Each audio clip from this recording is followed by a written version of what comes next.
ನಾನು ಡಾಕ್ಟರ್ ಅಶ್ವಥ್ ಹೆಗ್ಡೆ, ಸಂಯೋಗ nature Q clinic Sirsi. ಇವತ್ತು ನಮ್ಮ ಜೊತೆ ಮಿಸಸ್ ಗೀತಾಂಜಲಿ ಅವರು ಇದ್ದಾರೆ. ಇವರು ಬೇಸಿಕಲಿ ಶಿವಮೊಗ್ಗದಿಂದ XMLA ಪ್ರಸನ್ನ ಕುಮಾರ್ ಅವರ ಮಿಸಸ್ ಇವರು. ಇವರು ಒಂದು ಬ್ಯಾಂಕ್ ಎಂಪ್ಲಾಯಿ.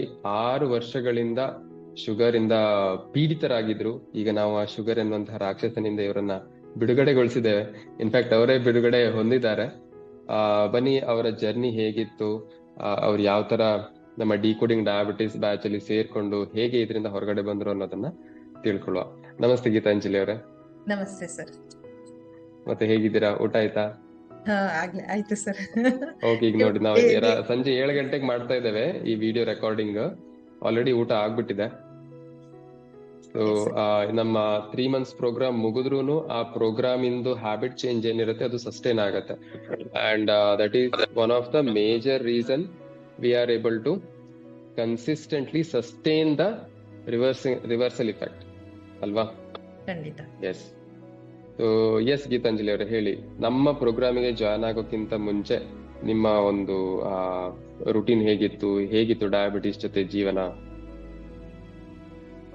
ಖಂಡಿತವಾಗ್ಲು ಸರ್. ಮೊದ್ಲಿಗೆ ನಾನು ತಮ್ಗೆ ಧನ್ಯವಾದ ತಿಳಿಸ್ತಾ ಪ್ರಾರಂಭಿಸ್ತೇನೆ. ಯಾಕಂತಂದ್ರೆ ರಿವರ್ಸಲ್ ಆಫ್ ಡಯಾಬಿಟೀಸ್ ಪ್ರೋಗ್ರಾಮ್ಗೆ ಒಂದು ಜಾಯಿನ್ ಆಗಿ ನನ್ನ ಸಂಪೂರ್ಣ ಒಂದು ಜೀವನ ಶೈಲಿನೇ ಬದಲಾಗಿದೆ.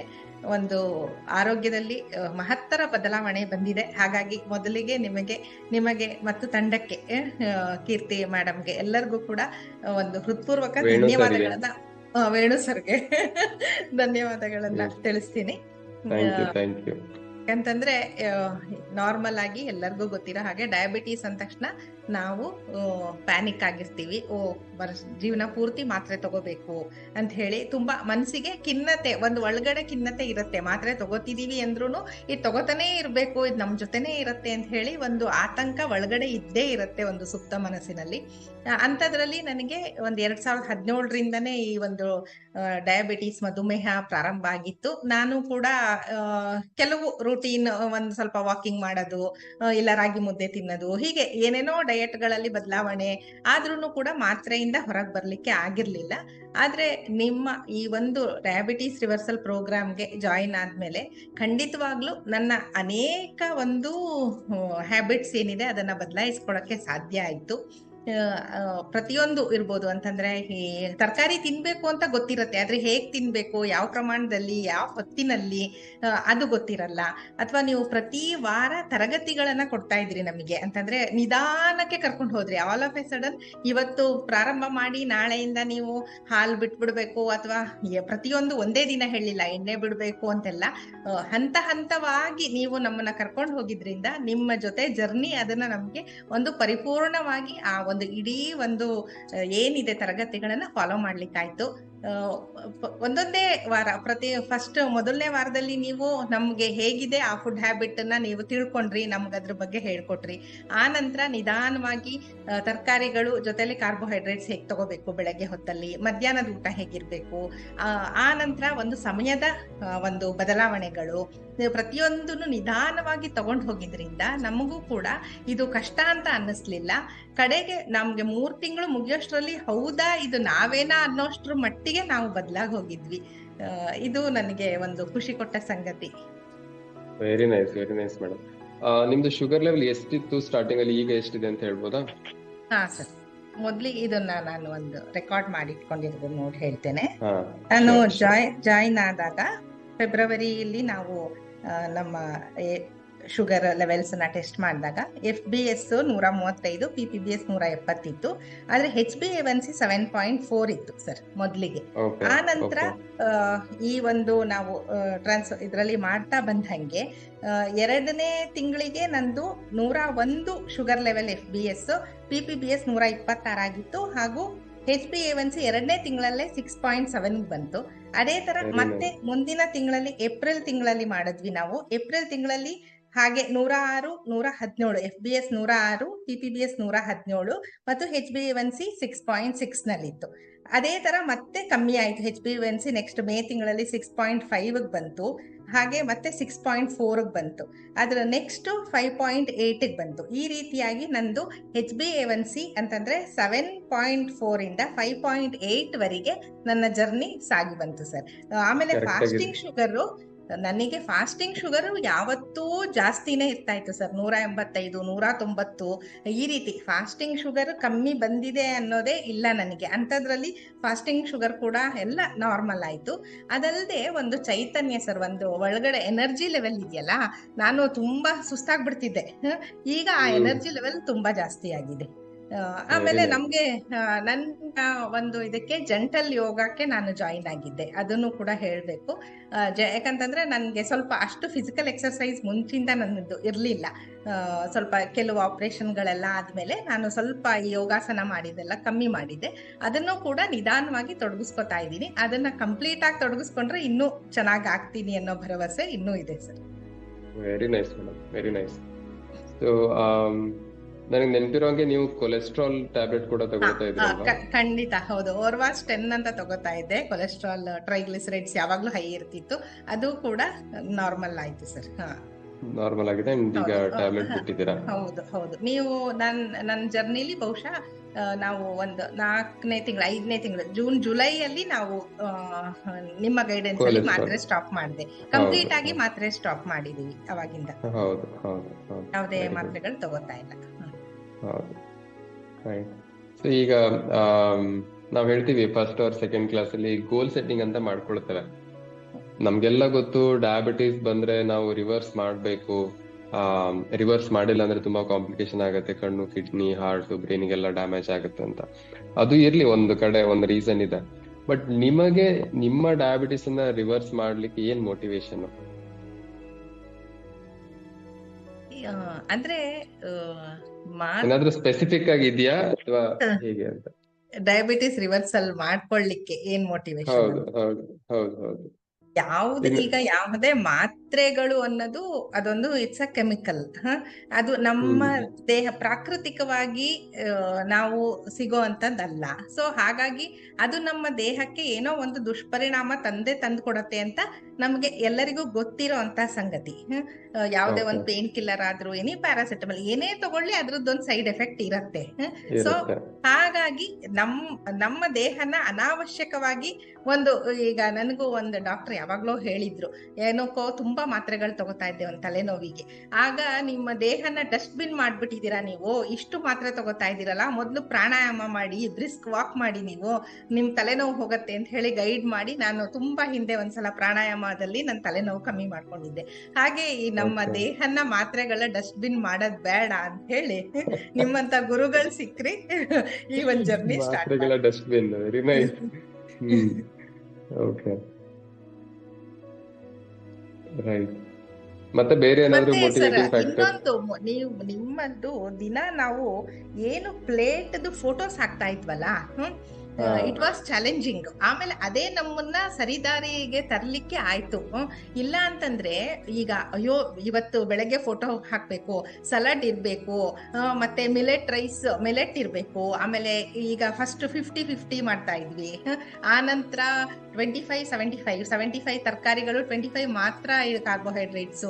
ಆಮೇಲೆ ಒಗ್ಗರಣೆ ಇರಬಾರ್ದು, ಯಾಕಂದ್ರೆ ನಾವು ಫೋಟೋ ತೆಗೆದಾಗ ಎಣ್ಣೆ ಕಾಣುತ್ತೆ, ಒಗ್ಗರಣೆ ಇರಬಾರ್ದು.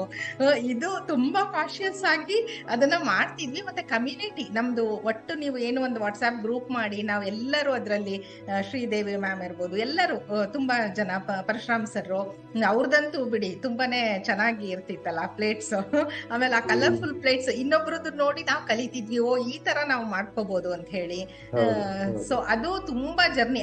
ಎಲ್ಲದಕ್ಕಿಂತ ನೀವ್ ಅದನ್ನ ಸುಮ್ನೆ ಪೋಸ್ಟ್ ಮಾಡ್ತಿರ್ಲಿಲ್ಲ, ನೀವ್ ಅದನ್ನ ಗಮನಿಸ್ತಾ ಇದ್ರಿ. ಪ್ರತಿಯೊಂದನ್ನು ಬೆಳಗ್ಗೆ, ಮಧ್ಯಾಹ್ನ, ರಾತ್ರಿದು ಏನು ಊಟ ತಿಂಡಿ ಇದೆ ಅದನ್ನ ನೀವು ಗಮನಿಸಿ, ಅದಕ್ಕೆ ಸರಿಯಾಗಿ ಒಂದು ಮಾಹಿತಿ ಅಥವಾ ಅದಕ್ಕೊಂದು ರೆಸ್ಪಾನ್ಸ್, ಅಥವಾ ಹೀಗಿರ್ಬೇಕು, ಇಲ್ಲ ನಿಮ್ದು ತರಕಾರಿ ಕಮ್ಮಿ ಆಗ್ತಾ ಇದೆ, ನಿಮ್ದು ಅನ್ನದ ಪ್ರಮಾಣ ಜಾಸ್ತಿ ಆಯ್ತು, ಇದನ್ನೆಲ್ಲ ನೀವು ಹೇಳ್ತಾ ಇದ್ರಿ. ಇದು ನಮ್ಗೆ ಒಂದು ಆ ರೂಟೀನ್, ಅದನ್ನ ನಮ್ಗೆ ಮಾಡ್ಕೊಳ್ಳಿಕ್ಕೆ ತುಂಬಾ ಸಹಾಯ ಆಯ್ತು ಸರ್. ಏನು ನಾವು ಫುಡ್ ಪ್ಲೇಟ್ಸ್ ನಾವು ಫೋಟೋನ ಹಾಕ್ತಾ ಇದ್ವಿ, ಅದನ್ನ ಅದೇ ತರ ನೀವು ಅದಕ್ಕೆ ಗೈಡೆನ್ಸ್ ಕೊಡ್ತಾ ಇದ್ದಿದ್ದು. ನಾವು ಆಕ್ಚುಲಿ ಈ ಪ್ರೋಗ್ರಾಮ್ ಅನ್ನ ಇಂಡಿವಿಜುವಲ್ ಆಗಿ ತುಂಬಾ ಪ್ರಯತ್ನ ಮಾಡಿದ್ದೇವೆ, ಹಿಂಗಿಂಗ್ ಮಾಡಿ ಅಂತ. ಬಟ್ 100% ಯಾವ್ದು ವರ್ಕ್ ಆಗಿಲ್ಲ. ಹಾ ಸರ್. ಯಾಕೆಂದ್ರೆ ಈಗ ಒಬ್ರಿಗೇನೆ ನಾವು ಗೈಡ್ ಮಾಡ್ತಾ ಹೋದ್ರೆ ಎಲ್ಲೋ 1 ಲಕ್ಷದಲ್ಲಿ ಒಬ್ರು ಮಾಡ್ಬೋದು, ಮಾಡ್ತಾ ಹಿಂಗ್ ಮಾಡೋದು. ಬಟ್ ಏನಾಗತ್ತೆ, ಅದೊಂದು ಆ ಮೋಟಿವೇಶನ್ ಸಸ್ಟೈನ್ ಆಗೋದಿಲ್ಲ. ಬಟ್ ಆಸ್ ಎ ಗ್ರೂಪ್ ಒಂದು ಕಮ್ಯುನಿಟಿ ಮಾಡಿದವಾಗ ಅದ್ರ ಫೀಲಿಂಗೇ ಬೇರೆ. ಸೊ ಡಾಕ್ಟರ್ ವೇಣುಗೋಪಾಲ್ ಅವರ ಸಹಾಯದಿಂದ ನಾವು ಈ ಪ್ರೋಗ್ರಾಮ್ ಅನ್ನ ಒಂದು ಕಮ್ಯುನಿಟಿ ಲೆವೆಲ್ ಅಲ್ಲಿ ಸ್ಟಾರ್ಟ್ ಮಾಡ್ಲಿಕ್ಕೆ ಸಾಧ್ಯವಾಯ್ತು. ಅಂಡ್ ಕಮ್ಯುನಿಟಿ ಅಂದ್ರೆ ಅದೊಂಥರ ಪಾಸಿಟಿವ್ ರಿಯಾಕ್ಷನ್ಗಳಾಗ್ತಾ ಹೋಗುತ್ತೆ. ಒಬ್ರು ಏನೋ ಹಾಕಿದ್ರೆ ಇನ್ನೊಬ್ರು ಅದಕ್ಕಿಂತ ಜಾಸ್ತಿ ಇರೋದನ್ನೇ ಹಾಕ್ತಾರೆ ಅಲ್ವಾ? ಖಂಡಿತ. This community is very very very important. Nice. Community ಬಿಟ್ಟು ಮತ್ತೆ ಯಾವ್ದು ನಿಮ್ಗೆ ಹೆಲ್ಪ್ ಆಯ್ತು? ಸಪೋರ್ಟ್ ಸಿಸ್ಟಮ್ ಏನ್ ನಿಮ್ಗೆ? ನಿಮ್ಮ ಫ್ಯಾಮಿಲಿ ಇರ್ಬೋದು ಅಥವಾ ನಿಮ್ ಸುತ್ತಮುತ್ತಲು ಇರೋರು ಇರ್ಬೋದು? ಅದು ಒಂದೊಂದು ಕುಟುಂಬಕ್ಕೂ ಅದು ಬೇರೆ ಇರುತ್ತೆ. ನಮ್ಮ ಮನೆಯಲ್ಲಿ ತುಂಬಾ ಸಪೋರ್ಟಿವ್ ಆಗಿದ್ರು. ಆಮೇಲೆ ಆಯಿಲ್ಲೆಸ್ ಫುಡ್ ಸ್ಟಾರ್ಟ್ ಮಾಡಿದಾಗ ಒಂದು ಸಾಂಬಾರು ಹುಳಿ ಮಾಡ್ತಾ ಅಥವಾ ಪಲ್ಯ ಮಾಡ್ತಾ ಎಣ್ಣೆ ಇಲ್ಲದೆ ಒಗ್ಗರಣೆ ಇಲ್ಲದೆ ಮಾಡಿದಾಗ ಮನೆಯಲ್ಲೂ ಕೂಡ ಅದನ್ನ ಇಷ್ಟಪಟ್ರು. ಇದೇನ್ ತುಂಬಾ ಏನು ತೊಂದರೆ ಇಲ್ಲ, ಊಟ ಮಾಡ್ಬೋದು, ಚೆನ್ನಾಗಿದೆ ಅಂತ ಹೇಳಿ ಮನೆಯವರು ಅದಕ್ಕೆ ಅವರು ಕೂಡ ಈ ಒಂದು ಒಳ್ಳೆ ಆರೋಗ್ಯಕರ ಹ್ಯಾಬಿಟ್ಗೆ ಬಂದ್ರು ನಮ್ ಜೊತೆ. ಅದು ಕೂಡ ಯಾಕಂದ್ರೆ ಅದು ಸಪೋರ್ಟಿವ್ ಆಗಿದ್ರು, ಹಾಗಾಗಿ ನಮಗ್ ಮಾಡಕ್ಕೂ ಚೆನ್ನಾಗಿ ಅನ್ನಿಸ್ತು ಅದು. ಹಾಗಾಗಿ ಸೊ ಕಾಲ್ ಎಳೆಯೋರು, ಯಾಕ್ರಿ ಗೀತಾಂಜಲಿ ಅವರೇ ಒಳ್ಳೆ ಸನ್ಯಾಸಿ ತರ ತರಕಾರಿ ತಿಂತೀರಾ, ಈ ತರ ಏನಾದ್ರು ಯಾರು ಇರ್ಲಿಲ್ಲ? ನಂದು ವೆಯ್ಟ್ ತುಂಬಾ ಲಾಸ್ ಆದಾಗ ತುಂಬಾ ಜನ ಅಯ್ಯೋ ಮೇಡಮ್ ತುಂಬಾ ತೆಳ್ಳಗಾಗ್ಬಿಟ್ರಿ ಅಂತ ಇದು ಇರತ್ತೆ. ಆದ್ರೆ ನಾವು ದೃಢವಾಗಿರ್ಬೇಕು, ಯಾಕಂದ್ರೆ ನಮ್ಮ ಆರೋಗ್ಯನ ನಾವು ನೋಡ್ಕೋಬೇಕು ಅಂತಂದ್ರೆ ಒಂದು ಆ ಕೆಲವು ಕಾಮೆಂಟ್ಸ್ ಅನ್ನ ನಾವು ಅವರಿಗೂ ಕೂಡ ತಿಳಿ ಹೇಳಿ, ಇಲ್ಲ ಇದು ನನ್ನ ಒಳ್ಳೇದಕ್ಕೆ ಮಾಡ್ತಾ ಇರೋದು, ನಾನು ಒಳಗಿಂದ ಚೆನ್ನಾಗ್ ಆಗ್ತಾ ಇದ್ದೀನಿ ಅಂತ ಹೇಳ್ಬಿಟ್ಟು, ಏನು ಡಿಟಾಕ್ಸಿಫಿಕೇಶನ್ ಬಗ್ಗೆ ಎಲ್ಲ ನೀವು ಹೇಳಿದ್ರಲ್ಲ, ಅದನ್ನೆಲ್ಲ ಅವರಿಗೂ ಸ್ವಲ್ಪ ತಿಳಿಸಿ ಹೇಳಿ, ಇಲ್ಲ ಐ ಆಮ್ ಫೈನ್ ಅಂತ ಹೇಳಿ ಅವರಿಗೆ ಮನವರಿಕೆ ಮಾಡ್ಕೊಟ್ಟಿದೀನಿ ಸರ್. ಇರ್ತಾರೆ ಸರ್ ಅಂತಂದ್ರೆ. Very nice, very nice. ಇದ್ ಬಿಟ್ಟು ಬೇರೆ ಏನಾದ್ರು ಚಾಲೆಂಜಸ್ ಇತ್ತ ನಿಮ್ಗೆ? ಚಾಲೆಂಜಸ್ ಅಂದ್ರೆ ನನ್ ಪರ್ಟಿಕ್ಯುಲರ್ಲಿ ನಂದು ಸ್ವಲ್ಪ ಈ ಎಕ್ಸರ್ಸೈಸ್ ಅದೊಂದೇ ನಂದು ಚಾಲೆಂಜ್, ಅಂದ್ರೆ ವಾಕ್ ಮಾಡೋದು. ಆದ್ರೆ ಈ ಮೆಟ್ಲು ಹತ್ತಿ ಇಳಿಯೋದು ಅದನ್ನೆಲ್ಲ ತುಂಬಾ ಚೆನ್ನಾಗಿ ಮಾಡ್ತಾ ಇದ್ದೆ. ಊಟ ತಿಂಡಿ ಆದ ತಕ್ಷಣನೇ ಏನಿತ್ತು ಅದು ಇಲ್ಲ, ಅದು ಚೆನ್ನಾಗ್ ಆಗ್ತಿತ್ತು. ವಾಕಿಂಗ್ ಒಂದು ನನ್ನ ಪರ್ಸನಲ್ ಆಗಿ ನಂಗೆ ಸ್ವಲ್ಪ ಕಷ್ಟ ಆಗಿತ್ತು ಅಷ್ಟೇ. Otherwise was good. Okay okay okay, very nice. Right. ಮತ್ತೆ ಇವಾಗ ಎಲ್ಲಾನು ಕೂಡ ಅದು ಅಭ್ಯಾಸ ಆಗ್ಬಿಟ್ಟಿದೆ. ಯಾಕಂತಂದ್ರೆ ಈಗ ಬೆಳಗ್ಗೆ ನಂದು ಸಲಾಡ್ನೆ, ಆದಷ್ಟು ಎಲ್ಲಿ ಹೋದ್ರುನು ಅದನ್ನ ಸಲಾಡ್ನೇ ತಿನ್ಲಿಕ್ಕೆ ಪ್ರಯತ್ನ ಪಡೋವಂಥದ್ದು. ಮಿಲೆಟ್ ರೈಸ್ ಆತರ ಎಲ್ಲ ಅಪರೂಪಕ್ಕೆ ಯಾವ್ದೋ ಮದ್ವೆ ಮನೆ ಊಟ ಮಾಡಬಹುದು, ಇಲ್ಲ ಅಂತ ಹೇಳಲ್ಲ. ಆದ್ರೆ ಆಲ್ಮೋಸ್ಟ್ ನಾನು ಮನೆಯಲ್ಲಂತೂ ಇದೇ ಡಯಟ್ನೇ ಫಾಲೋ ಮಾಡ್ತಾ ಇದ್ದೀನಿ. ಅದಕ್ಕೆ ಚೆನ್ನಾಗಿ ಅದು ಒಳ್ಳೆ ರೀತಿಲಿ ಕಮ್ಯುನಿಟಿ ನಿಮ್ಮ ಗೈಡೆನ್ಸ್ ಇಂದ ಚೆನ್ನಾಗಾಗಿದೆ ಸರ್. ಚೆನ್ನಾಗಿ ಈಗ್ಲೂನು ಕಮ್ಯುನಿಟಿಯಲ್ಲಿ ಫುಡ್ ಪ್ಲೇಟ್ ಗಳು ಬರ್ತಾ ಇದೆ, ನೀವು ಕಳಿಸ್ತಾ ಇದ್ದೀರಾ ಕೆಲವೊಂದ್ ದಿನ. ಬಹಳ ಒಳ್ಳೇದು. ಆ ಒಂದು motivation mutual, very very important. In fact ನಾವು ಈ ಪ್ರೋಗ್ರಾಮ್ ಅನ್ನ ಇಂಟೆನ್ಸ್ ಪ್ರೋಗ್ರಾಮ್ ಅನ್ನ 3 months ಆಮೇಲೆ ಫಾಲೋ ಅಪ್ ಅನ್ನ 9 months ಅಂತ ಏನಕ್ಕೆ ಮಾಡಿದ್ದೇವೆ ಅಂದ್ರೆ,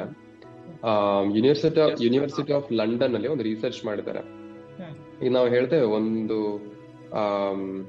ಹ್ಯಾಬಿಟ್ ಚೇಂಜ್ ಆಗ್ಬೇಕು ಅಂದ್ರೆ 21 ದಿನ ಮಾಡ್ಬೇಕಂತ. ಬಟ್ ಆಕ್ಚುಲಿ ಒಂದು ಹ್ಯಾಬಿಟ್ ಚೇಂಜ್ ಆಗ್ಬೇಕಂದ್ರೆ 66 ದಿನ ಮಾಡ್ಬೇಕಂತೆ. ಸೊ 22 ದಿನ ಆ ಹ್ಯಾಬಿಟ್ ಇಂದ ಹೊರಗಡೆ ಬರ್ಲಿಕ್ಕೆ, ಇನ್ನ 22 ದಿನ ಹೊಸ ಹ್ಯಾಬಿಟ್ ಇನ್ಸ್ಟಾಲ್ ಮಾಡ್ಲಿಕ್ಕೆ, ನೆಕ್ಸ್ಟ್ 22 ದಿನ ಆ ಹ್ಯಾಬಿಟ್ ಅನ್ನ ಸಸ್ಟೈನ್ ಮಾಡಿ ಕನ್ಸಿಸ್ಟೆಂಟ್ ಆಗಿ ಮಾಡ್ಕೊಂಡು ಹೋಗ್ಲಿಕ್ಕೆ. ಸೊ ಆ 66 ದಿನಗಳಲ್ಲಿ ನೀವೇನೆ ಏನ್ ಮಾಡಿದಿರಲ್ವಾ, ಅದೇ ನಿಮ್ಮನ್ನ ಮುಂದೆ ತಗೊಂಡು ಹೋಗುತ್ತೆ. Very nice, very nice. So ನಿಮ್ಗೆ ಈಗ ಬಾಡಿಯಲ್ಲಿ ಮೈಂಡ್ ಅಲ್ಲಿ ಏನೇನ್ ಚೇಂಜಸ್ ಫೀಲ್ ಆಗ್ತಾ ಇದೆ ಅಂತ ಹೇಳ್ಬೋದಾ ಈ ಪ್ರೋಗ್ರಾಮ್ ನಂತರ? ಹಾ ಸರ್, ಮುಖ್ಯವಾಗಿ ನನ್ಗೆ ತುಂಬಾ ಹೆವಿನೆಸ್ ಇರ್ತಾ ಇತ್ತು ಯಾವಾಗ್ಲೂ, ಭಾರತ್ ತರ. ಆಮೇಲೆ ಬೆಳಗ್ಗೆ ತುಂಬಾ ಗಡಿಬಿಡಿ ನಾನು ಕೆಲ್ಸನೂ ಮಾಡೋದು, ಮನೆಯಲ್ಲೂ ಕೂಡ ಸ್ವಲ್ಪ ಜನ ಬರ್ತಿರ್ತಾರೆ, ಸ್ವಲ್ಪ ಒತ್ತಡ ಇರುತ್ತೆ.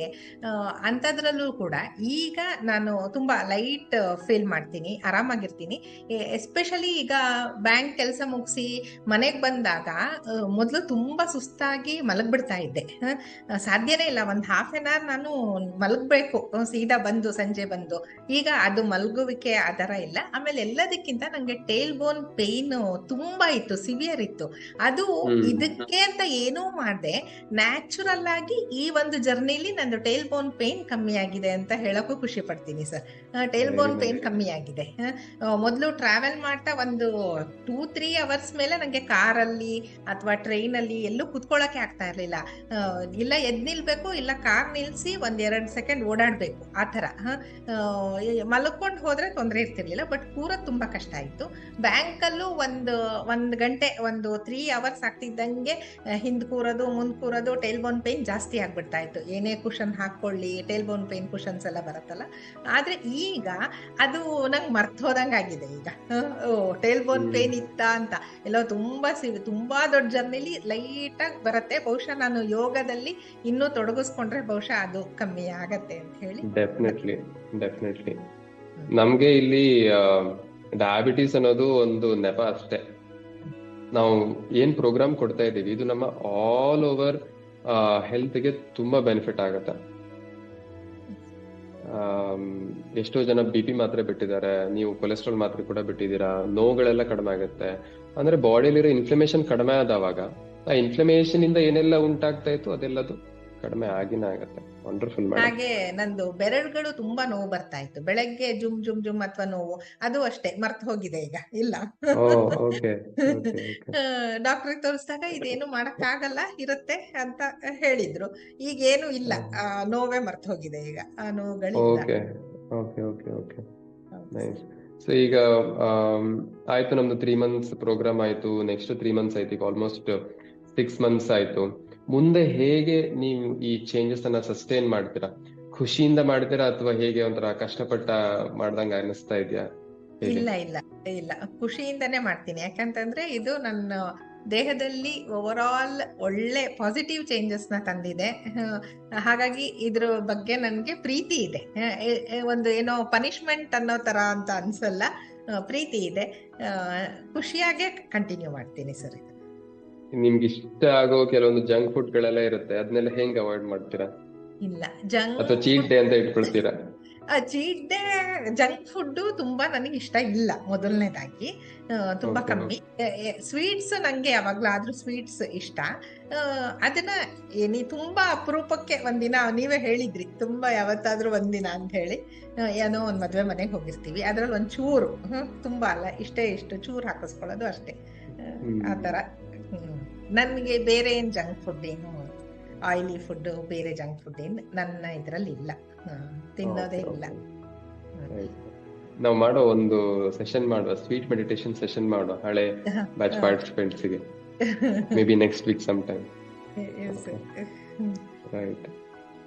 ಸೊ ನಮ್ಮ ಈಗಿರೋ ಪಾರ್ಟಿಸಿಪೆಂಟ್ಸ್ ಗೆ ಅದು 1 ತಿಂಗಳ ಕೋರ್ಸ್ ಅಲ್ಲಿ ಇರೋರು ಇರ್ಬೋದು, ಅಥವಾ 3 months ಕೋರ್ಸ್ ಅಲ್ಲಿ ಇರೋರು ಇರ್ಬೋದು. ಸೊ ಅವರಿಗೆ ನಿಮ್ಮ ಕಿವಿ ಮಾತು ಅಥವಾ ಅಡ್ವೈಸ್ ಏನಿರುತ್ತೆ? ಕಿವಿ ಮಾತು ಹೇಳೋದಂದ್ರೆ, ಮೊದಲಿಗೆ ನಿಮ್ಮನ್ನ ನೀವು ಪೂರ್ಣವಾಗಿ ಈ ಒಂದು ಕೋರ್ಸ್ ನಲ್ಲಿ ಏನ್ ಹೇಳ್ತಾರೆ ಅದನ್ನ ಪಾಲಿಸಿ. ನಿಮ್ಮ ಏನೇ ಪ್ರಶ್ನೆಗಳಿದ್ರೆ ಉತ್ತರ ಕೇಳ್ಕೊಳ್ಳಿ, ಆದ್ರೆ ಅದ್ ಮಾಡಿದ್ರೆ ಹಿಂಗ ಆಗತ್ತಾ ಅಂತ ಅನುಮಾನ ಪಡೋದು ಎಲ್ಲ ಬೇಡ. Venugopal sir, doctor Ashwath sir, Keerthi ma'am ಇವರೆಲ್ಲ ಅದನ್ನ ತುಂಬಾ ಜನಕ್ಕೆ ನೋಡಿ ಮಾಡಿರೋದ್ರಿಂದ ನೀವು ಅದನ್ನ ಸಂಪೂರ್ಣವಾಗಿ ನಂಬಿಕೆ ಮುಖ್ಯ. First trust. ಅದನ್ನ ನಂಬಿಟ್ಟು ಅದೇ ರೀತಿಯಲ್ಲಿ ನೀವು ಅದನ್ನ ಫಾಲೋ ಮಾಡಿ, ಖಂಡಿತವಾಗ್ಲೂ ನಿಮಗೆ ಒಳ್ಳೇದಾಗತ್ತೆ.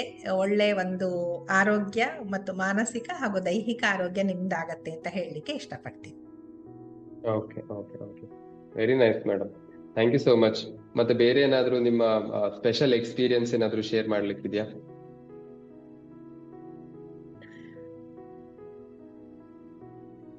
ಸ್ಪೆಷಲ್ ಅಂತ ಏನೋ ಈ ಕ್ಷಣ ಹೊಳಿತಾ ಇಲ್ಲ. ತೊಂದ್ರೆ ಇಲ್ಲ. ನಮ್ಮ ಈ ಸಂಯೋಗ ಸ್ವಾಸ್ಥ್ಯ ಸಾಧಕ ಕಮ್ಯುನಿಟಿನ ಮೆಂಬರ್ ನೀವು. ಓಕೆ, ಒಂದ್ ವಿಷಯ ಹೇಳೋದ್ ಮರ್ತೆ ಪಾರ್ಟಿಸಿಪೆಂಟ್ಸ್ಗೆ. ನೋಡಿ, ಈ ಮೋಟಿವೇಶನ್ ಅನ್ನೋದಿದೆಯಲ್ವಾ, ಎಲ್ಲೂ ಹೊರಗಡೆಯಿಂದ ಇಲ್ಲ. ನಾವು ನಮ್ಗೆ ಮೋಟಿವೇಟ್ ಮಾಡ್ಕೊಂಡು ಇನ್ನೊಬ್ರಿಗೆ ಮೋಟಿವೇಟ್ ಮಾಡ್ದವಾಗ ನಮ್ ಮೋಟಿವೇಶನ್ ಇನ್ನ ಜಾಸ್ತಿ ಆಗುತ್ತೆ. ಅದಕ್ಕೆ ಒಂದು ಉದಾಹರಣೆ ಅಂದ್ರೆ ಗೀತಾಂಜಲಿ ಅವರು ಅಂತ ಹೇಳ್ಬೋದು. ನಾನು ಅವರಿಗೆ ಇಂಟರ್ವ್ಯೂಗೆ ಈ ಟ್ಯಾಗ್ ಹಾಕೊಂಡ್ ಬನ್ನಿ ಅಂತ ಅಂದೆ. ಅವ್ರು ಅಂದ್ರು ಅದು ಬ್ಯಾಂಕ್ ಅಲ್ಲಿ ಇದೆ ಅಂತ. ಅಂದ್ರೆ ಅವರು ಬ್ಯಾಂಕ್ ಅಲ್ಲಿ ಈ ಟ್ಯಾಗ್ ಹಾಕೊಂಡು ಕೂತ್ಕೊಳ್ತಾರೆ. ಅಂದ್ರೆ ಈ ಸ್ವಾಸ್ಥ್ಯ ಸಾಧಕ ಅನ್ನುವಂಥದ್ದು ನಮ್ಮ ಒಂದು ಐಡೆಂಟಿಟಿ ಆಗ್ಬೇಕು. ಈ ಐಡೆಂಟಿಟಿಯಲ್ಲಿ ನೋಡಿ, ನಾವೆಲ್ಲೂ ಡಯಾಬಿಟಿಸ್ ಅಂತ ಬರ್ದಿಲ್ಲ ಅಥವಾ ಯಾವುದೇ ರೋಗದ ಹೆಸರು ಬರ್ದಿಲ್ಲ. ನಮ್ಮ ಸ್ವಾಸ್ಥ್ಯವನ್ನ ಸಾಧನೆ ತರ ನಾವು ಮಾಡ್ತಾ ಇದ್ದೇವೆ ಅನ್ನೋದು. ಮತ್ತೆ ಇದನ್ನ ನಾವು ಬೇರೆಯವರಿಗೆ ಹೇಳ್ದವಾಗ ಒಂದಿನ 2 ದಿನ ಅವ್ರು ಏನೋ ನಗಾಡ್ಬಹುದು ಅಥವಾ ಏನಿವ್ರು ಹಿಂಗ್ ಹಾಕಿದ್ದಾರೆ ಅಂತ ಅನ್ಕೊಳ್ಬಹುದು. ಬಟ್ ಯಾವಾಗ ನಾವು ಕನ್ಸಿಸ್ಟೆಂಟ್ ಆಗಿ ಇದನ್ನ ಪಾಲನೆ ಮಾಡ್ತೇವೆ, ನಮ್ಮ ಒಳಗಡೆ ಇರೋ ಚೇಂಜಸ್ ಅವರಿಗೆ ಫೀಲ್ ಆಗ್ಲಿಕ್ಕೆ ಸ್ಟಾರ್ಟ್ ಆಗುತ್ತೆ. ಅವಾಗ ಅವರು ಇದೇ ದಾರಿಗೆ ಬರ್ತಾರೆ. ಸೊ ಹಾಗೆ ಉಳಿದವರನ್ನು ಎಲ್ಲರನ್ನು ಮೋಟಿವೇಟ್ ಮಾಡ್ತಾ ಇದ್ರ ಗೀತಾಂಜಲಿ ಅವರೇ, ಬಹಳ ಒಳ್ಳೇದಾದಂತ ಕೆಲಸ. ಹಾಗೆ ಇನ್ ಮುಂದೆ ಕೂಡ ನಾವು ಈ ಕಮ್ಯುನಿಟಿಯಲ್ಲಿ ಇನ್ನ ಹಲವಾರು ರೀತಿಯಾದಂತಹ ಆರೋಗ್ಯ ಸಾಧನೆಗಳನ್ನ ಮಾಡೋಣ. ಇನ್ನ 4 ಜನರಿಗೆ, ಸಾವಿರಾರು ಜನರಿಗೆ ಇದು ಮುಟ್ಟುವಂತಾಗ್ಲಿ. ಹಾಗೆ ನಿಮ್ಮ ಈ ಕನ್ಸಿಸ್ಟೆಂಟ್ ಎಫರ್ಟ್ಗೆ, ನಿಮ್ಮ ಆರೋಗ್ಯ ಸಾಧನೆಗೆ ನೀವೇ ಕಾರಣರು. ನಾವೇನಿದ್ರು ಜಸ್ಟ್ ಹೆಡ್ಲೈಟ್ ಅಷ್ಟೇ. ದಾರಿನ ನೀವೇ ನಡೆದಿದ್ದೀರಾ. ಬಹಳ ಸಂತೋಷ, ಧನ್ಯವಾದಗಳು. ನಮ್ಮ ಈ ಒಂದು ಇಂಟರ್ವ್ಯೂಗೆ ಬಂದು ನಮ್ಮ ಎಲ್ಲ ಪಾರ್ಟಿಸಿಪೆಂಟ್ಸ್ಗೆ ಮೋಟಿವೇಟ್ ಮಾಡಿರೋದಕ್ಕೆ ಥ್ಯಾಂಕ್ ಯು.